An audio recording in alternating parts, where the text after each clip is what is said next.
parang sasakyan. Patune up. Oh, di ba ang sasakyan, sinutune up? Opo. Oh. Galing ako dito December. Oh, ano bang sakit mo dati?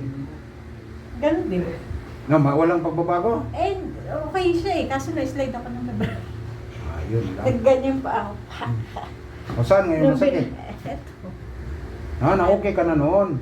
Na-slide ka na naman. O, ganun talaga, tune up. Ano ba ngayon? December. December ka. Yan, January, February, March, o April. Tama, 3 months. Every 3 months, mag-tune up. Parang kotse. Oo nga. Oo. Tama. Akala hindi wala na nga akong pasyal-pasyal. Mabuti pa nasa abroad ako kaya makapunta ko sa mga ibang lugar. No, mabilis ka lang, mabilis mo sir. Wala pang 10 minutos, tapos na. Maliit yan, di ba?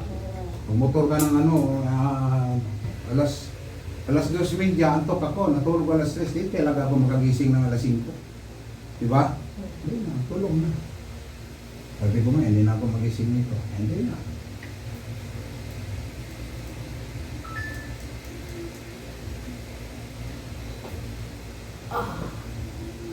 Sabi ko, sakit yan. Bilid-bilid mo. Kadalasan kasi yung dilikid. Di ba, pag may gilid, may kakapuno, pagkaba ako doon, sakit ang buhay ko. Oh, magkano lang sahod ng tesorer, di ba? Wala na. Walang 50 ngayon. Wala na, normal na yun. Normal. Makintawa nga rabo, kaya sasakyan nila, dump truck eh. Mga GMC na Ford na Tanggalap na. Eh, pag hindi masakit, di ako umiinom. Kahit masakit ang ulo ko, daw na yun. subay pa.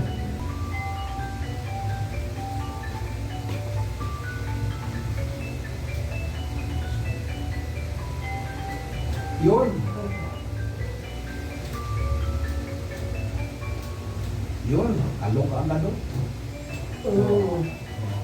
Ano? Ay, ikaw hindi ka magdakdak. Hindi pwede. Okay. Dakdak pa. Yan, pagod na nga sa trabaho, dakdak pa. Sabi ko, Okay na. bakit? Hindi ka pa manguleksyon. Naiiyak ako, alam niya, pinagtrabaho ko.